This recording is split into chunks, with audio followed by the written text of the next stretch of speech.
To turn to Luke 15. Luke 15. We'll read verses 25 through verse 32. Now his elder son was in the field, and as he came and drew nigh to the house, he heard music and dancing. And he called one of the servants and asked what these things meant.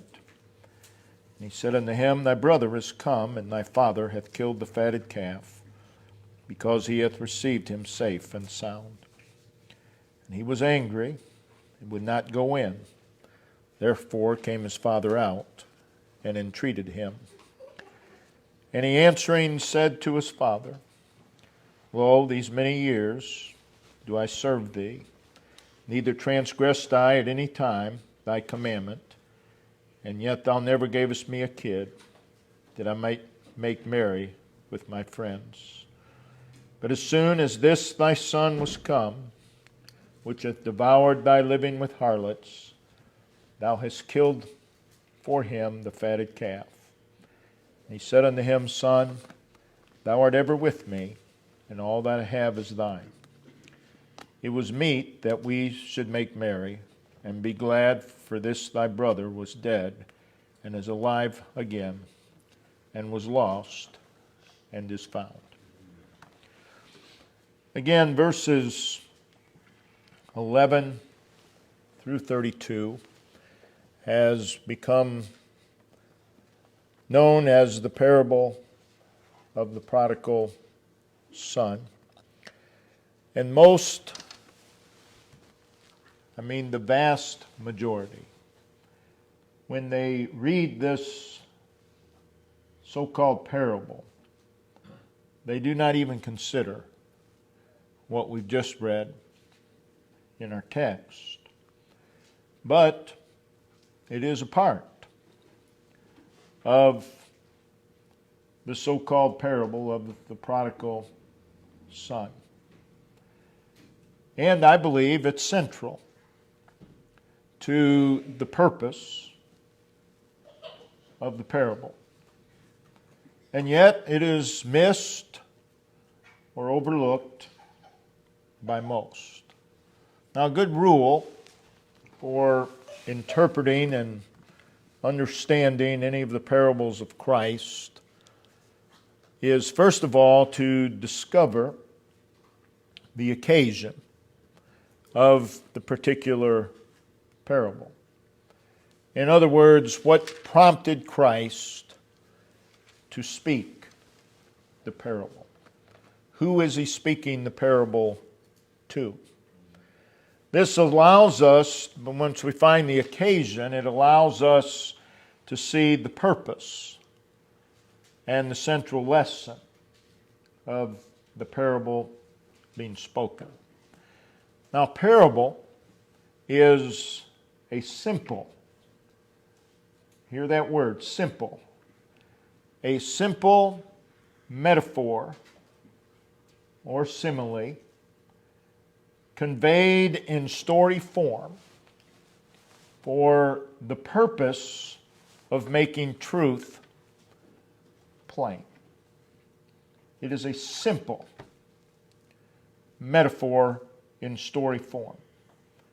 But so often, people approach parables looking for complex symbolism, multiple layers of meaning, searching for concealed meanings. That overlooks the very purpose of a parable, which is simplicity. There's no need to make a parable difficult. Again, the occasion of the parable, more often than not, will reveal the purpose of the parable, will reveal the central lesson of the parable.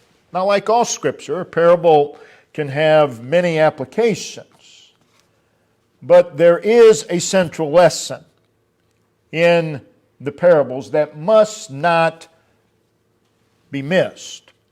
And perhaps there is none of Christ's parables where the central lesson is more missed than what we read here in Luke 15, verses 4 through verse 32. Again, verses 11 through 32 is what is commonly called the parable of the prodigal son. It begins, verse 11, a certain man had 2 sons. And then verse 12, and the younger of them. And then the emphasis is upon this younger son, who has become known as the prodigal. When we get to verse 25, we read, now his elder son. So now the emphasis or the focus has now shifted from the younger son to the elder. And this is so through verse 32. Yet most are unaware of the place of the older son or older brother. Now again, if you view verses 11 through 32 as one parable, it begins, a certain man had 2 sons. Not 1, 2. A certain man had 2 sons. And Christ speaks of both. And the younger of them, verse 12. Now his elder son, verse 25. So when reading verses 11 through 32, don't put all the emphasis upon one son, because Christ didn't. He tells us of both. A certain man had 2 sons. Now, if you view verses 11 through 32 as one parable, rather than calling it the parable of the prodigal son, remember, a certain man had 2 sons. So perhaps a better name would be the parable of 2 sons. I'll go as far as saying the parable of 2 lost sons, because the whole thing is about that which was lost. I'll even go as far as saying 2 prodigal sons. Reading the parable, we see that in reality, both of these sons were prodigal. That is, they were wasteful. The subject of the message is beware of being prodigal, the elder son. Earlier it was beware of being the prodigal, the younger son. Beware of being prodigal, the elder son. First of all, consider the occasion and the design of the chapter. Again, the occasion of what is said in verses 4 through 32 is recorded in verses 1 and 2. And in verses 1 and 2, we see that the Pharisees and the scribes bitterly resented the sinners who drew near to Christ, and they resented Christ for receiving them. Remember that as you come to verse 25, now his elder son, you need to remember the occasion. In verses 1 and 2, which provides the occasion of what is before us, in verses 1 and 2, if you go there, there are 3 characters. 3 characters. We see him. We see him twice in verse 1. This him in verse 2 is referred to as this man. So that's one of our characters. Jesus. He's one of the characters. There is also verse 1, publicans and sinners. referred to in verse 2 simply as sinners. So we have two characters, Jesus, and then there are sinners. In verse 2, there are also the Pharisees and the scribes. These are the self-righteous religious elite of the day. That is your third character. You have Jesus, you have sinners, you have the Pharisees and the scribes. Verse 3, and he spake this parable unto them, the Pharisees and the scribes, who were complaining about sinners coming to Christ and about Christ receiving them. So this becomes the purpose, the design, and the lesson of verses 4 through verse 32. Now, these three characters, Jesus, sinners, the Pharisees and scribes, are represented, they are illustrated throughout the parable, verses 4 through 32. For example, in verses 4 through 7, Christ speaks of lost sheep. And you see these three characters throughout. These lost sheep will represent sinners in need. He speaks of the shepherd. The shepherd seeks and finds the lost sheep. The shepherd, of course, referring to himself. And we see that Christ receives this lost sheep. He then speaks of his friends and all of heaven rejoicing. They're not murmuring. They're not complaining that the lost was found. That is meant as a rebuke to the Pharisees and scribes who were complaining. You come to verses 8 through 10. Christ speaks of a lost coin, representing sinners that are lost. He speaks of a woman who diligently seeks the lost coin until she finds it, representing the work of the Lord. She speaks of her friends and neighbors and all of heaven rejoicing, not murmuring, not complaining that that which was lost had been retrieved, which again is a rebuke. Remember who he's speaking to. He's speaking to the Pharisees and scribes. So again, he is rebuking the attitude of the Pharisees and the scribes. Again, I believe this is one parable. But however you want to look at it, that's fine. But it is a parable of rebuke to these scribes and Pharisees. In verse 11, we read, a certain man had two sons. There it is again. You have three characters. A certain man, that's the father. And he had two sons. So we come to verse 11 through 32, just like in the rest, and you have three characters.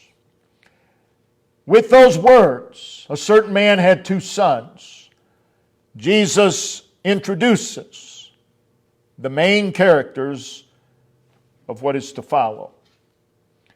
And then in verses 12 through 20, the focus is upon the younger son.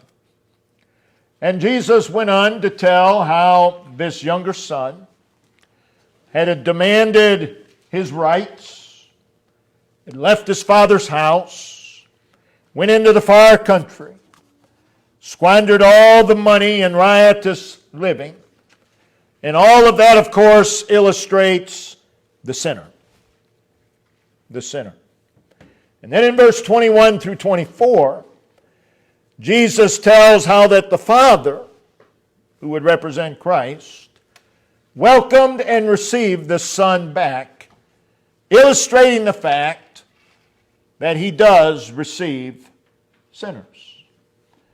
And then in verses 23 and 24, as a result of the younger son being received, there was great rejoicing. Again, a rebuke to the Pharisees and scribes. And it is in this scene of great rejoicing and merriment that we come to verse 25.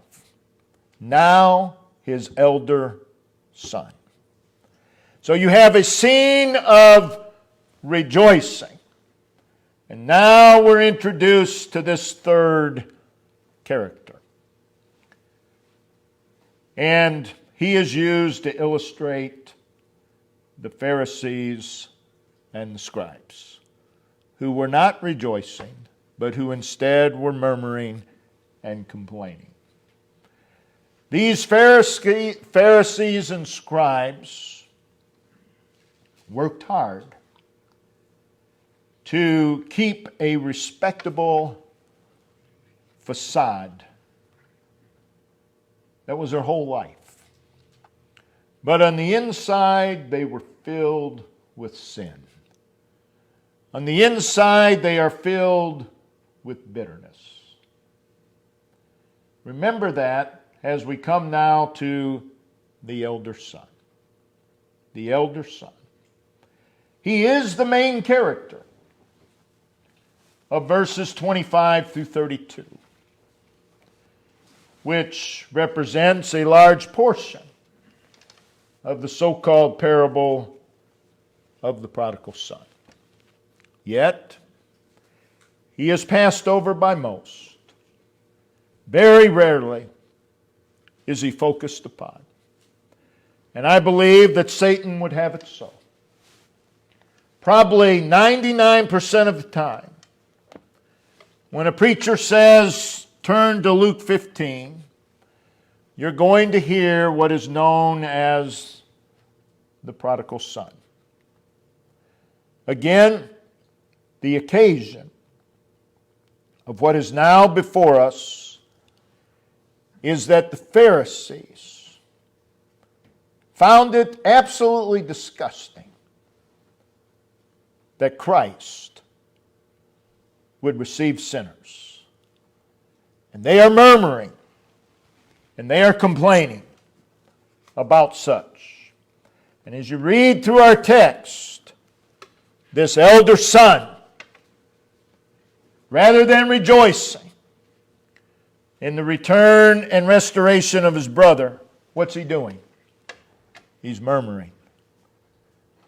He's complaining.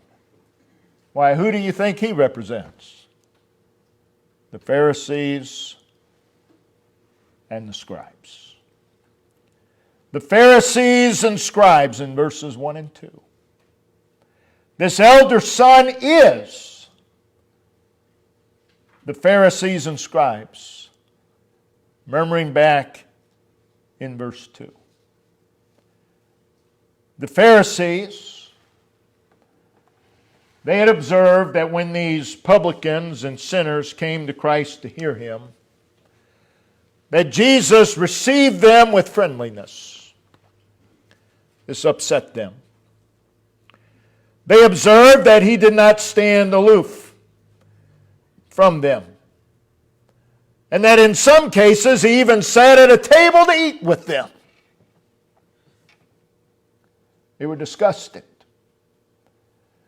Looking as the Pharisees and scribes looked upon the publicans and sinners gathered around Christ, they say with a spirit of self-righteousness, this man receiveth sinners.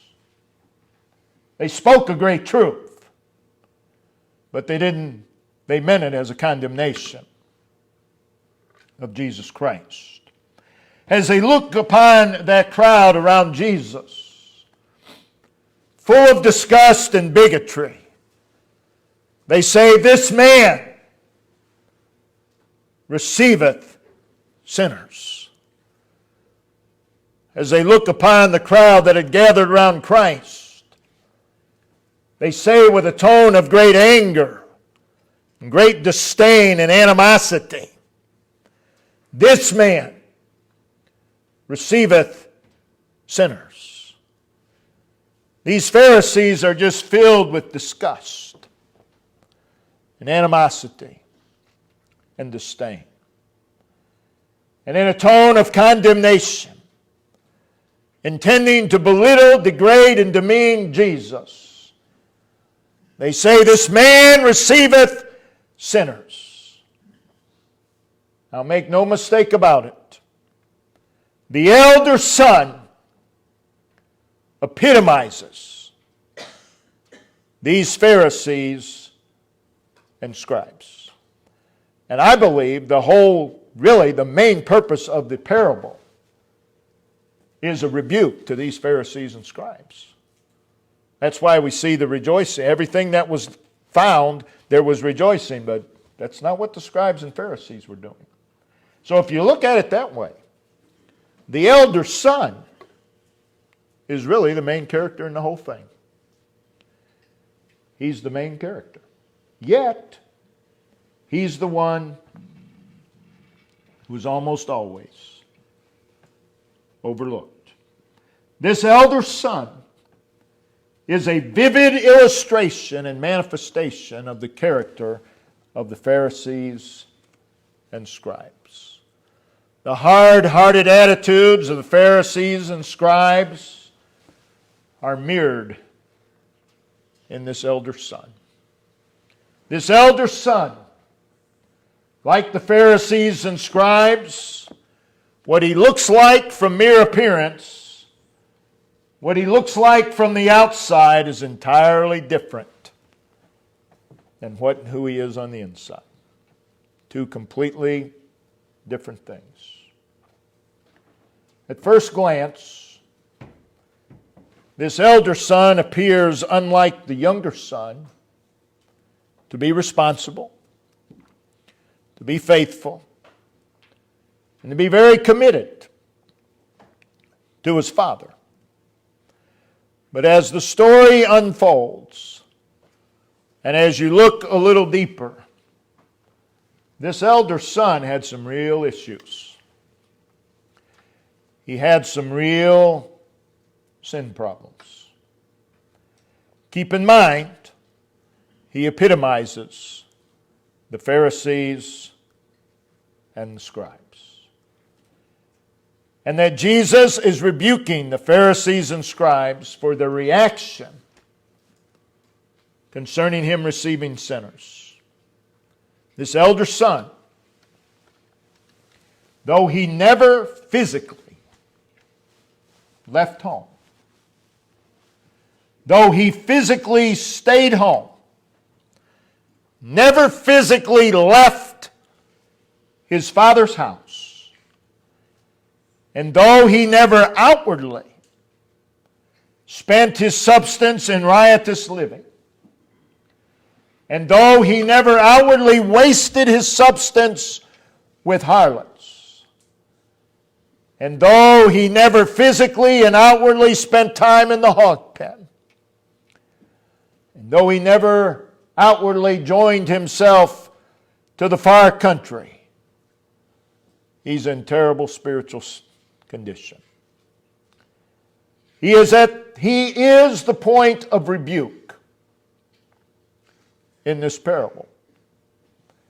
Though his behavior, outward behavior, was different than his brothers, his heart is full of sin.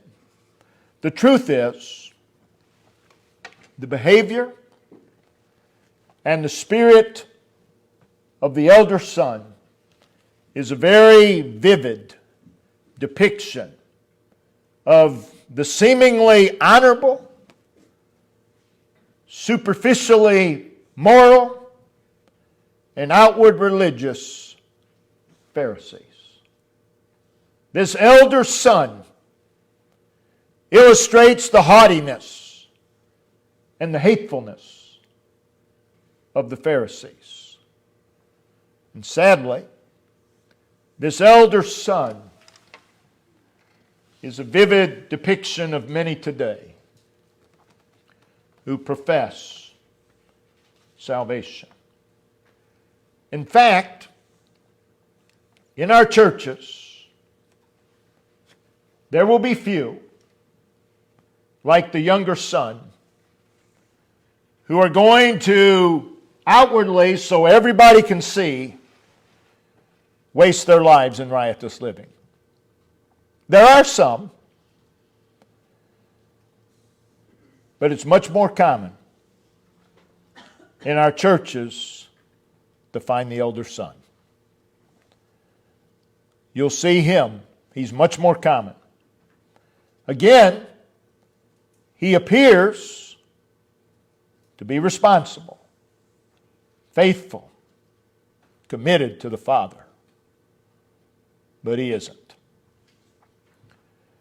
Reading our text, though he never outwardly went into the far country,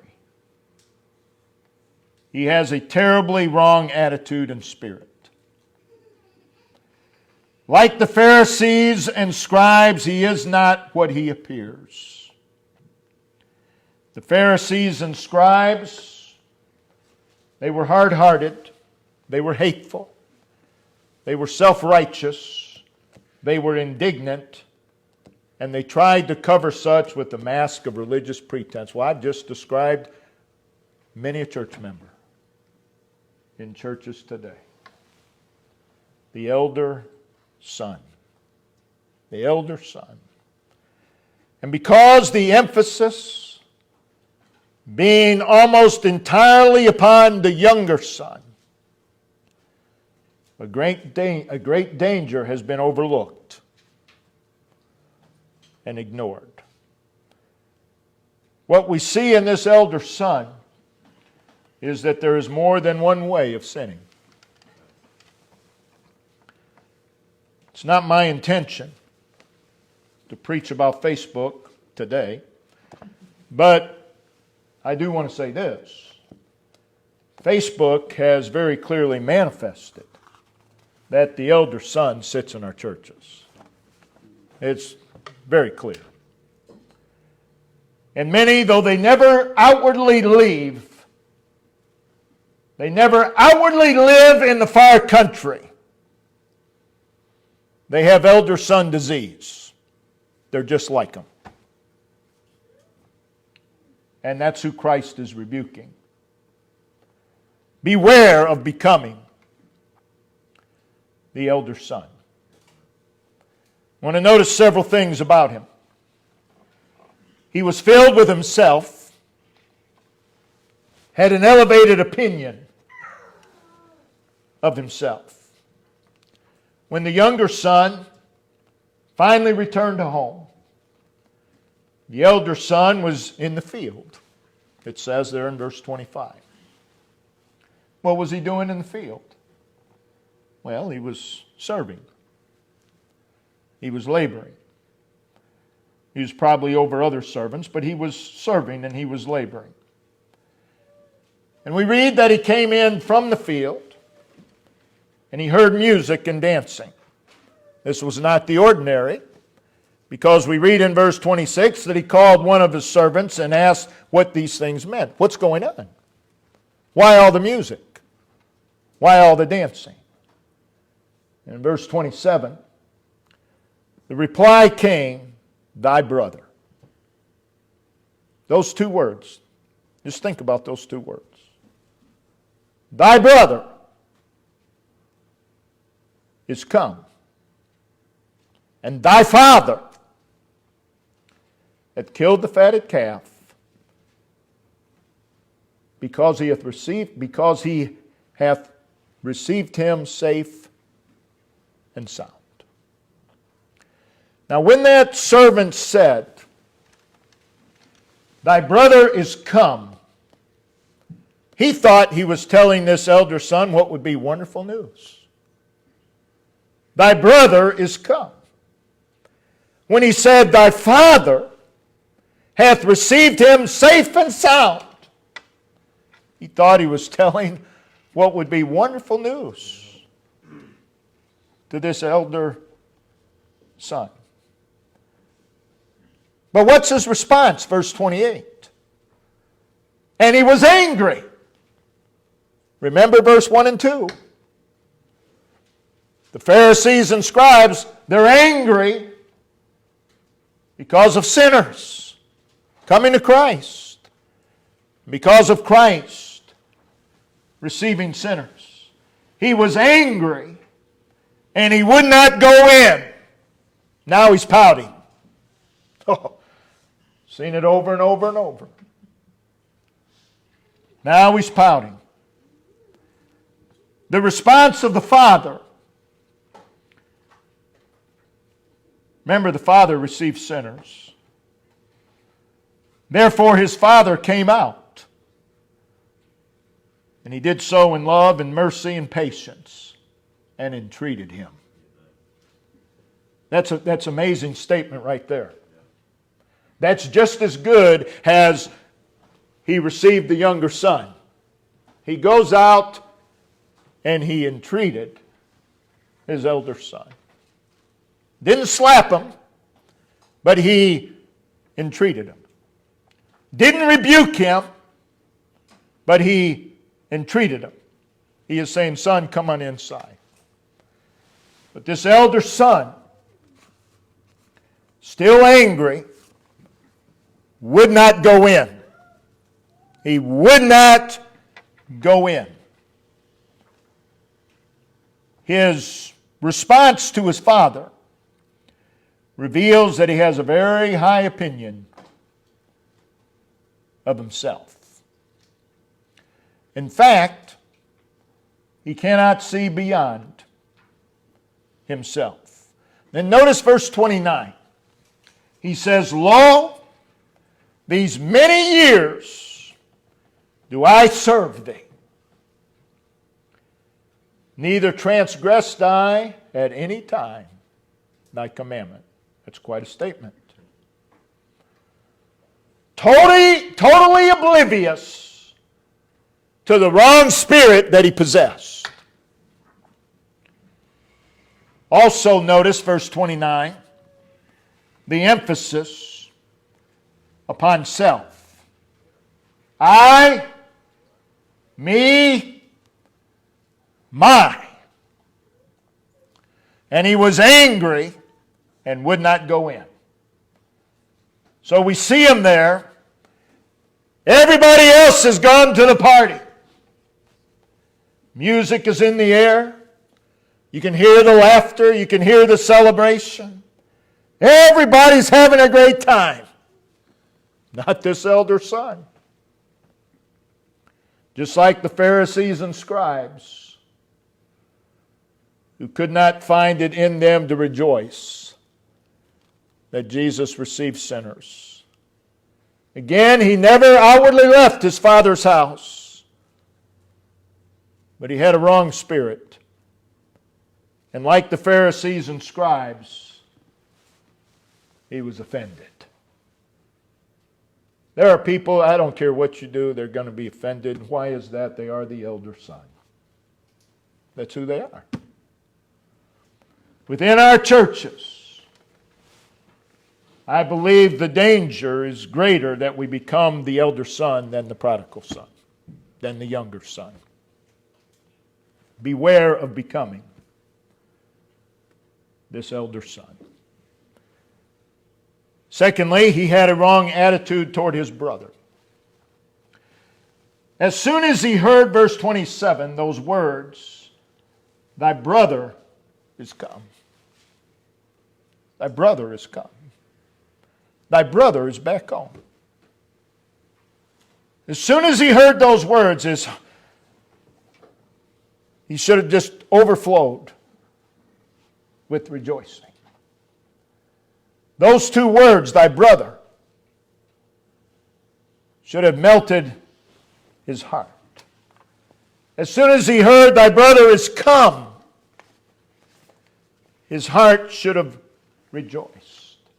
And when he heard in verse 27 that he was safe and sound, all the joy and the thanksgiving and the praise that should have filled his heart. But instead, he was angry. This guy's got a problem. And would not go in. His brother, who had disappeared and has been gone so long, is now back home. Not only is he back home, he is safe and he is sound. But instead of joy bursting forth in his heart, he was angry and would not go in. Again, though this elder son never outwardly left his father's house, and through the years he appeared to be faithful, he appeared to be committed to his father, he has a terribly wrong spirit. He was angry, he was jealous, because his brother was being blessed rather than him. He was so angry, so jealous with his brother, that he does not even refer to him as his brother. But notice verse 30. Hear him say to his father, "This thy son." It's not "this my brother." "This thy son." The servant and the father said to him, "Thy brother." But the elder son does not even refer to him as his brother. From his response, it's obvious that the whole time his brother was gone, he wasn't burdened for him. He wasn't concerned. He hadn't been praying for him. And again, though he never left physically his father's house, but like the Pharisees and scribes, this elder son had a wrong spirit toward sinners.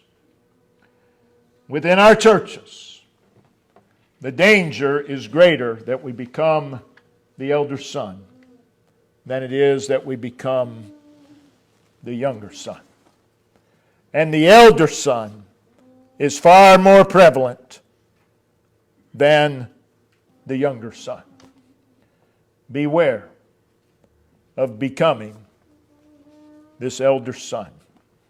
Thirdly, he had a wrong spirit toward his father.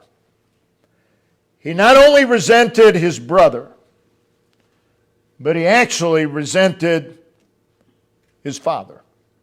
There in verse 30, it's made pretty plain. Again, this elder son never demanded of his father's inheritance.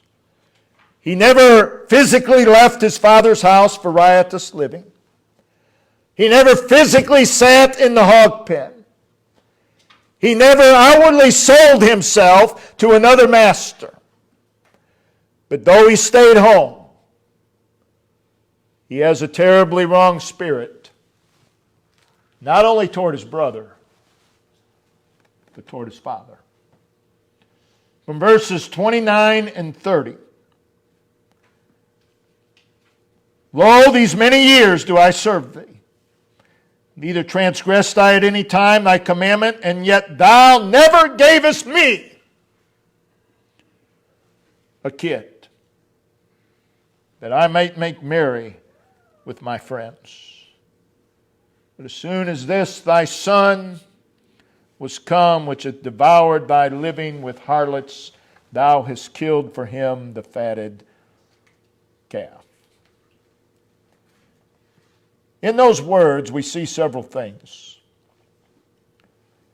He lacked assurance of his father's love because he's basically accusing the father of mistreating him. The lesson is, you do not have to physically, outwardly leave to have a wrong spirit toward God and His ways. Within our churches, the danger is greater that we become like the elder son than the prodigal son. Beware of becoming the elder son. Fourthly, He had a wrong spirit toward his father's service. Again, he's never physically and outwardly left his father's house. He never physically and outwardly journeyed into a far country. Never joined with a citizen of that country. Never physically and outwardly squandered his father's money. He never physically and outwardly ended up in the hog pen. And though he remained home and outwardly served his father, there he was in the field, serving his father, I want to say he served with the wrong motive. Notice verse 29. Lo, a word used to draw attention to something astonishing. So what he's saying to his father is, I can't believe that you've done this. Lo, these many years do I serve thee. He's keeping score. That's what the elder son does. Scorekeepers, by the way, never keep score right. But he's keeping score. And all he could see was outward performance. These many years do I serve thee. He has a joyless, mechanical obedience. Beware of becoming the elder son. Again, verse 29, Lo, these many years do I serve thee. What's he putting the emphasis upon? His service time. He's keeping track. That's what the elder son does. He's keeping track. He knows how many years he's served. He knows exactly what he's done all this time. He's keeping track. And yet thou never, universal language, almost always wrong, thou never gavest me a kid. Well, what do those words reveal? They reveal that he feels that he has earned more than he has received. And how did he earn it? These many years have I served thee. Because I have served thee, I have earned something. Beware of thinking that you have merited favor from God because of something you have done. Again, within our churches, the danger is greater that we become the elder son than the prodigal son. Beware of becoming the elder son. Fifthly, he had a wrong spirit toward the blessings of the Father. This elder son was angry, would not go in. So verse 29 and 30, his father went out, pleaded with him to come in. And the elder son says, look, all these years I've been serving you. And you never once gave me a young calf so I could celebrate with my friends.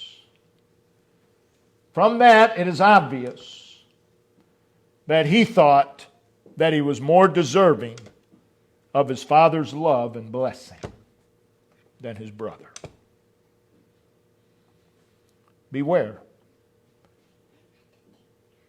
of thinking that you're more deserving of God's love and blessing than someone else. That's what the elder son does. I'm telling you, our churches are filled with them. The elder son. Because he viewed himself more righteous than his brother,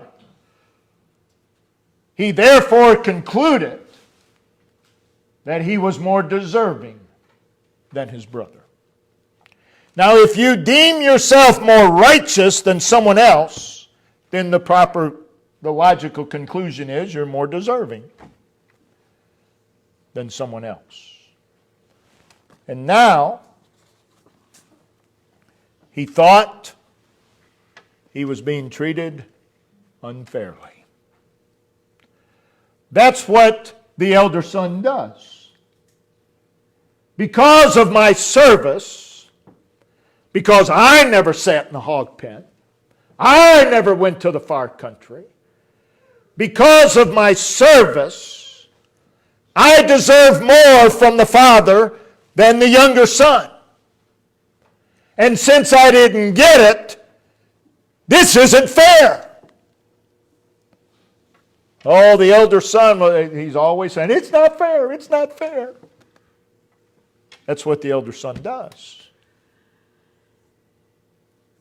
Because he feels he deserves more. He believes that he has merited the Father's favor. Well, if you merit the Father's favor, that's not grace. That's works. Hear him say, neither transgressed I at any time thy commandment. What arrogance. Because he did not do, here's the way he's thinking, because I didn't do what my brother did, I'm more righteous than him. And being more righteous than him, I deserve the Father's blessings. And he doesn't. This elder son, like many today sitting in churches, he's keeping a checklist. Not only of himself, but others. You realize they've missed X amount of Sundays this year? They're keeping score. They're keeping a list. Just like scorekeepers. Those who keep lists, they do not do so accurately. And from his list, he's doing pretty good. That's what the elder son does. He keeps his list. He has his rules. He hasn't broken any of them. He's doing pretty good. That's what the elder son does. He was angry because he did not feel that he was getting what he deserved for his faithful service. This elder son, like the Pharisees and scribes, believed in a reward system and that he had earned such a reward. He believes that he is a victim of an unjust action by the Father. The elder son is always quick to take on victim status. By the way, he's perfect. Can't be his fault. He's now the victim. Verse 29 and 30, we won't read it again, but he manifests the spirit of superiority. I'm superior because I never left the Father's house. I never spent all. I never spent my time with harlots. I never was down in the hog pen. I'm superior. And therefore he feels deserving and entitled to more based upon who he thinks he is. You see, he maintained a moralistic grid through which he viewed himself. That's what the elder son does. He's pompous, he's arrogant. Like the Pharisees and scribes, he has no concept of grace. And he has developed his own self-sufficiency. Again, within our churches, the danger is greater that we become like this elder son than the prodigal son. You read the text here, and this elder son actually felt that he has the right to tell his father what his father should do with his robes, his rings, and his calves. That's what the elder son does. He thinks he has the right to tell God what to do.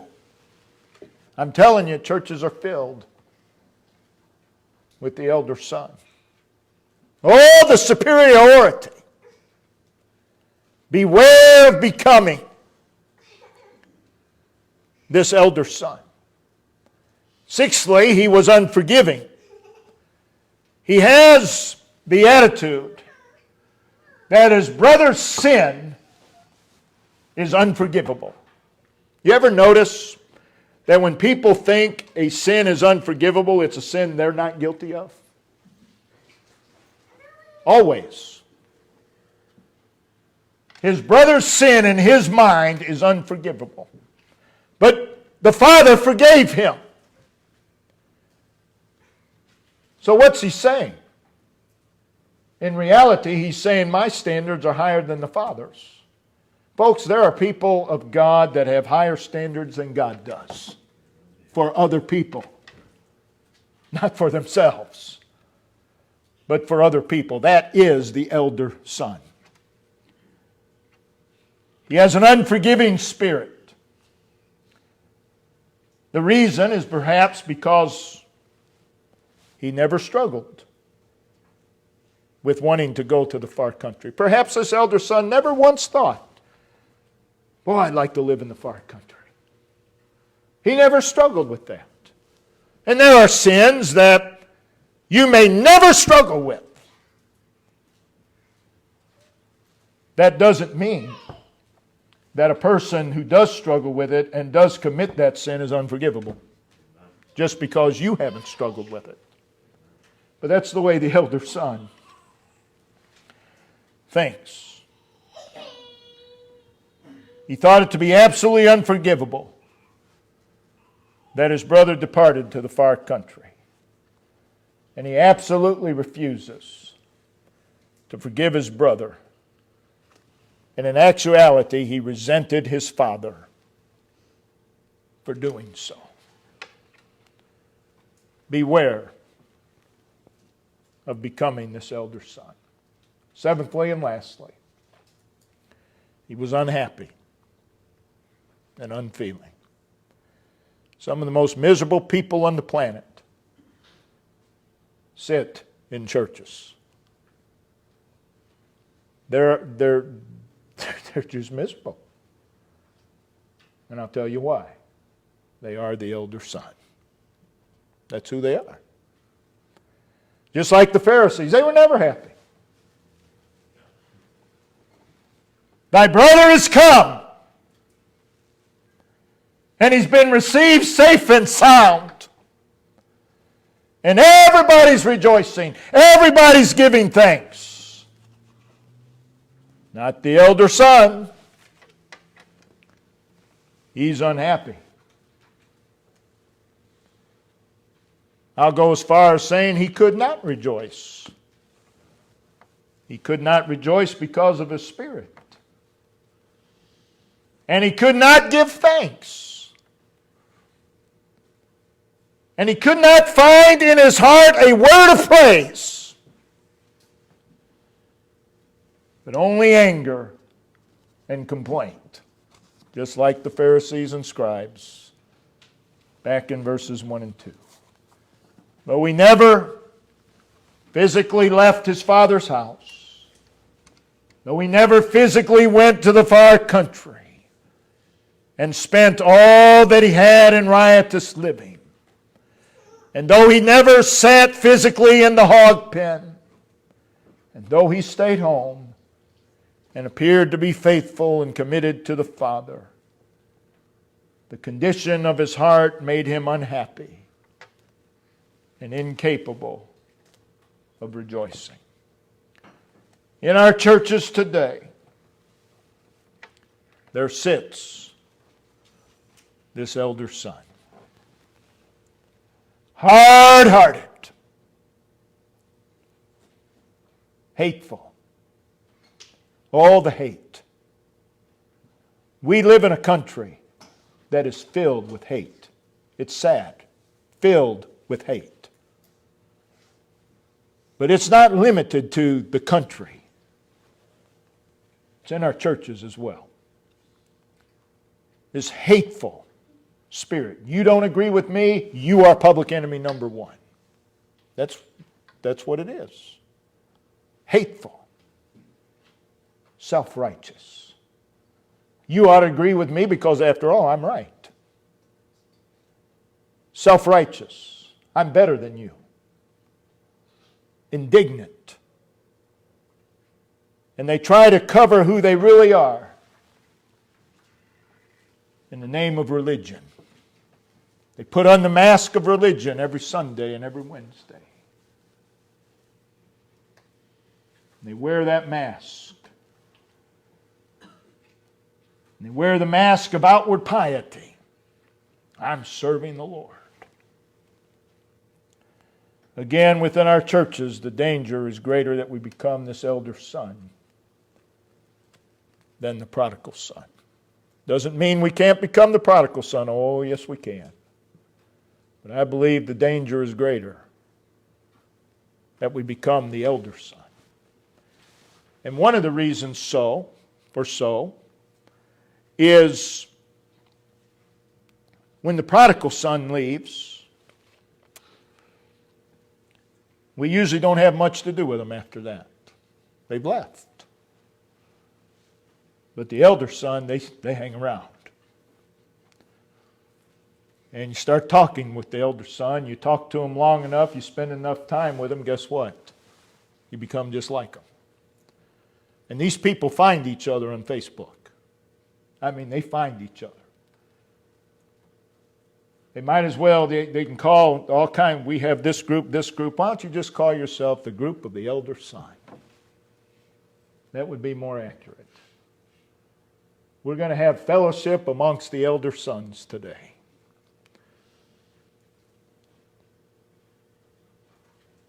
Beware of becoming the eldest son. So in the so-called parable of the prodigal son, there are two sons.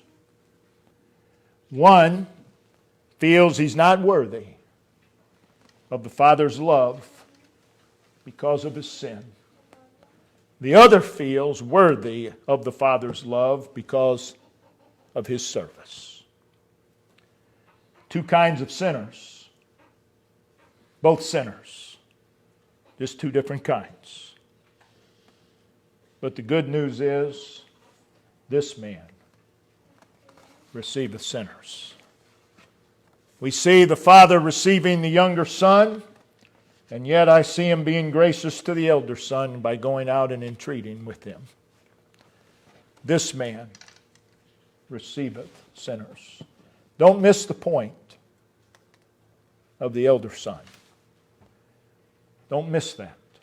In fact, again, I believe the elder son should be stressed more in our churches than the younger son, because he's far more common. God help us that we do not become the younger son, that we do not become the elder son. Song leader would come, we'll stand again and sing a verse.